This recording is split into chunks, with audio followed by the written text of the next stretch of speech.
Gracias a nuestra invitada que aceptó estar en nuestro estudio de CNN en la Ciudad de México. Marcela Turati es una joven e importante periodista mexicana que acaba de ser distinguida y reconocida en Colombia con el reconocimiento a la excelencia, que no es poca cosa, este reconocimiento a la excelencia del premio Gabriel García Márquez de periodismo. Marcela Turati, junto con Javier Darío Restrepo, este colega periodista de Colombia, ambos recibieron este reconocimiento en estos días a la excelencia periodística por sus respectivas trayectorias. México-Colombia, Colombia-México, el primer premio que se da pues ya en ausencia de Gabriel García Márquez, su fundador.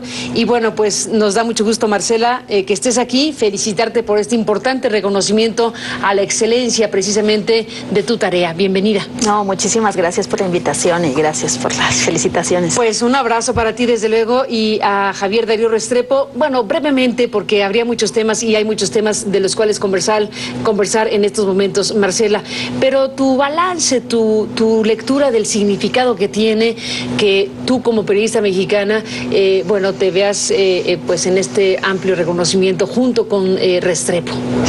Primero, pues yo estoy súper honrada de estar junto a don Javier, no nada más porque yo digo que es mi padrino en la profesión, también es el padrino de la red de periodistas de a pie de México, y es el Pepe Grillo de los periodistas latinoamericanos porque es nuestro maestro de ética. Y bueno, yo quedé muy sorprendida y todavía estaba, hasta que me entregaron el premio, muy asustada por ese premio. Lo que entendí de lo que el jurado quería destacar era la trayectoria de dar voz los dos a la gente a la que le han invisibilizado, también el trabajo por la justicia y también en mi caso la creación de redes de periodistas y la organización quizás interna de los periodistas para defenderse ellos y defender la profesión, y eso significa defender el derecho de los ciudadanos a estar informados. Entonces ha sido esto, o sea, como en tiempos de emergencia nos organizamos rápidamente para cuidarnos y cuidar también este bien público que es la información. ¿Cómo funciona la red de periodistas de a pie? Porque es algo en lo que te has involucrado mucho, desde luego, en lo que estás ahora muy en directa mano. Sí, la fundamos en 2007 y de las cosas importantes que hemos hecho ha sido, bueno, empezamos a hacer cursos de capacitación de reporteros a reporteros, pero cuando empezó la violencia asumimos que nuestro papel era dar voz a las víctimas, acompañar a las víctimas, porque los que hablaban eran siempre los victimarios, los que hacen la guerra, y faltaban las víctimas. Otra de las cosas que hicimos fue como trabajos colectivos de periodistas de varios medios por la memoria. Por ejemplo, ahora estamos haciendo un trabajo por los 72 migrantes, pero es para llegar un poco a la verdad. La matanza de San Fernando. La matanza de San Fernando de los 72 migrantes y otras.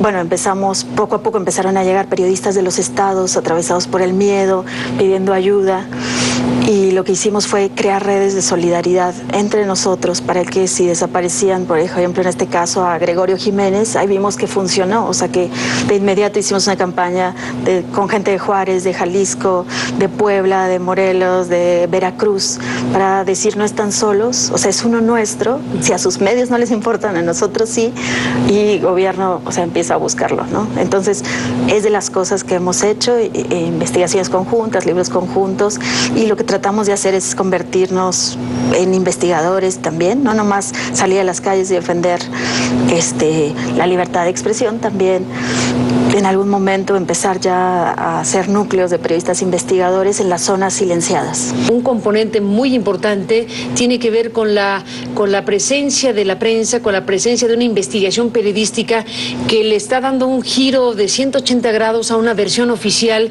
de algo tan terrible como la muerte de 22 personas en una pequeña localidad del Estado de México. Bueno, en esa andamos en México con ese tipo de casos, el caso Tlatlaya. Sí, esa gracias a que un reportero hizo el chequeo de datos que nos toca a los reporteros, o sea, no se tragó el boletín y fue al lugar y empezó a hablar con la gente y entonces vio cómo están los cadáveres, bueno, no le tocó los cadáveres, pero bueno, las balas, ¿no? En las paredes, entonces ya eso indicaba que había sido otra cosa, eran ejecuciones extrajudiciales. Luego otro medio consiguió un testigo y poco a poco la prensa ha ido haciendo su parte. Y donde funciona la prensa, podemos decir que hay esperanza, ¿no? Que funciona, o sea, que la muerte no se puede imponer tan fácil, ¿no? O sea, donde se hace un trabajo de verificación pasa eso, pero si no, en los lugares donde no, como en San Fernando, por ejemplo, cuando bajaban a los migrantes de los autobuses, ¿no? Y que fueron semanas y semanas de que desaparecía gente y que la bajaban y que la asesinaban ahí mismo, ahí no funcionó la prensa y la prensa ya no está, y seguimos todavía años después, eso pasó en 2011, viendo a ver qué pasó, tratando de reconstruir piezas porque no las tenemos, porque todos están silenciados. Por eso de ahí la importancia de tener una prensa fortalecida, ¿no? Hablando de casos de este alto impacto, tú que has estado investigando y sigues investigando el caso de los 72 migrantes de San Fernando, bueno, ahora tenemos, además del caso Tlatlaya que se está ahora investigando desde la PGR, el ejército en lo que ha declarado, etcétera. Vamos a ver cómo terminan las cosas con el caso Tlatlaya en términos de investigar con precisión lo que ahí ocurrió, pero por lo pronto hay un giro dramático de lo que fue la versión oficial de las muertes producto de un enfrentamiento. Ahora hay 3 militares consignados. No a todo el mundo convence ese tramo de investigación, pero está en curso el asunto. Ahora, el trabajo de la prensa, por ejemplo, en el caso de San Fernando, como dices, que fue omiso en una primera parte, pero ha sido importante en los tiempos posteriores, tiene ciertas similitudes con lo que podría estar ocurriendo y eventualmente pasar, si no se pone un alto, con el caso de los chicos normalistas de Ayotzinapa y lo que se dio a conocer este fin de semana de 6 fosas clandestinas en Guerrero, 6 fosas en Iguala, donde se han encontrado 28 cadáveres. No hay una información que diga consistentemente que se trata de los jóvenes estudiantes. Hay versiones periodísticas y hay un trabajo de la prensa y de los peritos, incluso extranjeros que llegan a México, como los argentinos, para colaborar con esta investigación. Y ahí tú dices, cuidado con que pase lo mismo que pasó en San Fernando. Claro, lo que estamos leyendo el día de hoy en los periódicos es que las organizaciones de derechos humanos están diciendo, ojo, ¿no? Con la cadena de custodia de las evidencias que hay ahí, cómo están sacando los cadáveres, no tienen refrigeración, los cuerpos. Esa es una nota que salía hoy y ayer también había como una alerta sobre ese tema. Así operan los mecanismos de impunidad en este país. O sea, cuando no se quiere que se sepa qué pasó, ¿no? Cuando no se quiere que se sepa la verdad, pues ¿qué? Perdamos la ropa, no tomemos bien las fotos. O sea, las escenas del crimen, vemos, por ejemplo, en Durango, cuando sacaron con trascaos los 200 cuerpos de las fosas y los destruyeron. Y con esa pedacería de cuerpos que haces, ¿no? O sea, es mucho más difícil identificar. Encontrar la verdad. Ajá, encontrar la verdad, llegar a la justicia. No se puede si desde ahorita no se aplican los protocolos que lleva todo el sexenio Enrique Peña Nieto diciendo la PGR que ya se tienen que aplicar, que ya se van a aplicar a nivel nacional, que ya todas las procuradurías tendrían que estar homologadas, pero cada procuraduría sigue trabajando como quiere. Y tampoco es garantía la unidad forense de la PGR, ya que ahí es donde ellos permitieron que se confundieran los cuerpos de San Fernando, ellos permitieron también que se mandaran cuerpos equivocados a otros países, ellos fueron negligentes y se está descubriendo ahorita con la exhumación de las fosas de Cadereyta y las 2 de San Fernando, o sea, ahora que están trabajando los peritos argentinos, pues están ya identificándose ahora sí cadáveres y algunos de ellos, por ejemplo, que tenían, no sé, acabo de ir a Honduras y uno tenía su nombre tatuado y tenía el nombre tatuado tenía 3 veces el nombre tatuado y no fue capaz la PGR de identificarlo y lo mandaron equivocado a Honduras bajo otra identidad. Entonces, esto es para que se lo tomen en serio y para que empiecen, ojalá que a partir de esta masacre, bueno, y de este hallazgo, de estas fosas y de estas identificaciones, hagan lo que se tiene que hacer en un proceso así. La sociedad mexicana, los familiares de los jóvenes, lamentablemente, que se encuentran desaparecidos, demandan con toda razón el esclarecimiento de los hechos y que se haga justicia. Conocer la verdad y asegurar que se aplique la ley a los responsables de estos hechos que son, sin duda, indignantes, dolorosos e inaceptables. Por eso, la instrucción que he dado a los elementos o a las instituciones que forman parte del Gabinete de Seguridad para que actuemos en el marco de nuestras atribuciones y podamos contribuir al debido esclarecimiento de estos hechos, a dar con los responsables y aplicar la ley de manera estricta. ¿Qué puede haber detrás de escenas donde se ve a policías disparando a gente civil y que, bueno, caen muertos estas 6 personas y luego los 43 desaparecidos y luego 6 fosas clandestinas con 28 cadáveres que quedaron calcinados y desmembrados? ¿Qué es esto?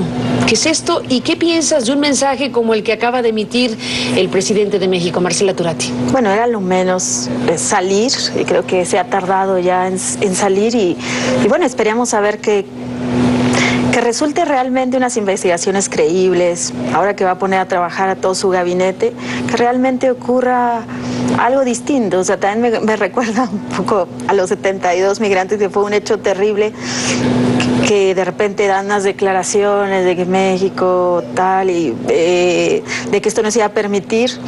Y bueno, son cosméticos, o sea, son cosméticas. Espero, no sé, a ver que realmente identifiquen, a ver cuánto tiempo van a tardar en identificar, pero que empiecen desde ahorita a hacer el trabajo y que de verdad preserven esos cadáveres y preserven toda la escena. Ya ahorita se les escapó uno de los principales acusados, entonces que lo tenían. Bueno, el secretario de Seguridad Pública ahora en calidad de prófugo y el presidente municipal a quien se le abrirá un proceso en el Congreso a petición del Ejecutivo ahora, pero ya no están. Por lo pronto ya no están a la vista. Claro, y hay muchos, o sea, no es nomás Guerrero. Nosotros, por ejemplo, en todas las crisis que hubo de desapariciones en Coahuila, a mí me llamaba mucho la atención que las familias decían, es que mi hijo lo paró un tránsito y no apareció. Es que a tal lo paró un policía y ya nunca lo volvimos a ver. Y luego escuché por primera vez el término de los policetas, ¿no? Entonces dices... En Coahuila. En Coahuila. Policetas. Los policetas y es todo el noreste del país. Entonces los policías que trabajan para los zetas. Entonces, ¿qué dices? ¿Quién entonces, quién nos está cuidando, ¿no? Ahora, ¿quién podrá ayudarnos, no? Porque hay zonas enteras del país donde el alcalde para quién trabaja, ¿no? Y este método y esto lo que hemos estado leyendo de que los alcaldes llegan ya financiados por los grupos del crimen organizado y que lo primero que les piden son las policías, ¿no? Y eso lo vemos en Chihuahua, lo vemos en Guerrero, en Tamaulipas, en Nuevo León, en Michoacán. Entonces, eso es muy grave, ahí hay que hacer, yo creo, una depuración mayor y un control mayor y ver quiénes están llegando a los puestos de presidentes municipales, ¿no? De ahí para arriba. De ahí para... claro, bueno, ¿quién financia a los gobernadores, a la presidencia, a todos? Pero, pues por ser pueblitos alejados, nadie los toma en cuenta, cuando lo que gana es otra cosa ya que está fuera de los partidos, incluso los mismos del partido dicen, es gente que no conocemos, pero llegó y pagó, ganó, y bueno, pues ahí está, ¿no? Vienes llegando, como decíamos, bueno, en estos días, después de que el Consejo Rector de este premio Gabriel García Márquez, reconociendo la excelencia de tu trabajo, vienes prácticamente llegando de eso y en lo que terminamos esta conversación, estás ya en ruta a Guerrero, me estabas contando, y me gustaría, si te parece, pedirte que un poco nos cuentes hacia dónde vas dirigiendo tu mirada en función de que en tu tarea de periodista vas saliendo de aquí a el estado de Guerrero, donde está pues en llamas el tema, porque estamos hablando de un gobierno, de una procuraduría estatal que ha dado declaraciones diversas en los últimos días, el fin de semana, hablando del hallazgo de las fosas, hablando de el hallazgo de los cadáveres, asumiendo que la PGR toma finalmente la investigación del caso Ayotzinapa. Vas para allá. ¿Hacia qué ruta diriges tu mirada periodística? Pues, no sé, lo primero que quiero hacer es ir a ver las exhumaciones. Es el tema quizás en el que me he especializado y tristemente por cubrir desaparición de personas y por todo lo que me tocó desde el sexenio pasado, ¿no? Lo malo es que no se busca ya en vida, y esa parte me preocupa, que no se les esté buscando en vida y que se les esté buscando muertos. Ajá. Entonces, eso, ver cómo se están haciendo esos trabajos y también cómo está la gente, o sea, el sentir que se quiebra en un pueblo, que se quiebra en la comunidad, que se quiebra cuando vuelve a pasar eso que ha pasado tantas veces en Guerrero. Guerrero, justo el lugar de fosas comunes, o sea, Guerrero que desde los 70s fue el lugar donde más personas desaparecidas hubo, donde había un pozo famoso, donde aventaban a las personas, donde nunca se erradicó esa práctica, donde siempre fueron los policías que estaban en la tortura, en las desapariciones, donde los echaban al mar, y volver a vivir esa etapa, o sea, volver a abrir esa herida y que pase esto, o sea, lo que quiero es como eso, tomar el pulso y tratar de transmitir lo que siente la gente allá, que pensaba que ya vivía en democracia, que eso ya no pasaba, que ya había controles, pero no, vemos que no. Es efectivamente, en términos históricos, Marcela Turati, una zona de un alto significado, como lo acabas de mencionar, de grandes batallas, de grandes luchas sociales, reprimidas históricamente y que han tenido a lo largo de la historia expresiones incluso guerrilleras.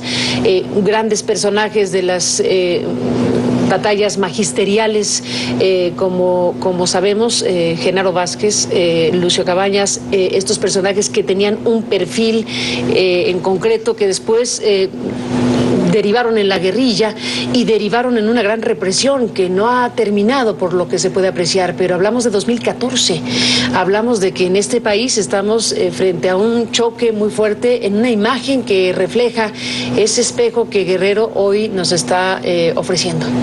Sí. El punto acá es que nunca, o sea, no se llegó a la cárcel a nadie por esas desapariciones. Por lo menos hay una lista de 500, ¿no? Y muchos eran pueblos enteros, pueblos arrasados, pueblos que hoy todavía llegas, donde se llevaron a todos los hombres, como el Quemado, y tú ves que la gente todavía no puede superar eso. Porque no fueron procesadas por la justicia. No fueron procesadas, no supieron qué pasó, no encontraron los cadáveres, no pudieron hacer duelo. Sí, y nunca hubo culpables. Entonces, la idea esta de que de que la impunidad siempre va a prevalecer, de que nunca nadie va a pagar, y lo notas hasta en sus cultivos, los notas, no sé, es notorio en ciertas zonas donde todavía ni siquiera una generación después pueden salir adelante, ¿no? Entonces, nunca se radicó, nunca se culpó a nadie, los generales murieron y fueron juzgados por otra cosa, ¿no? La gente que se señaló que estos eran los torturadores, que estos eran los desaparecedores, y aparte, muchos de ellos del ejército y arropados por el ejército. Entonces, no pasó nada, nunca se hizo nada, y ahora vemos que esto vuelve a surgir, porque son los mismos. Yo me pregunto, o sea, ¿por qué se les hace tan fácil a alguien desaparecer personas? O sea, ¿qué tan fácil es llegar, tirar cadáveres, bueno, matarlos, echarlos, si estaban quemados o no? O sea, cada vez es un desprecio mayor a la vida, y yo creo que lo que tienen ellos en la mente es, bueno, al cabo nadie nos va a agarrar, ¿no? O sea, la impunidad invita a continuar la conducta, la impunidad histórica histórica y la impunidad reciente invita a continuar con estas historias terribles.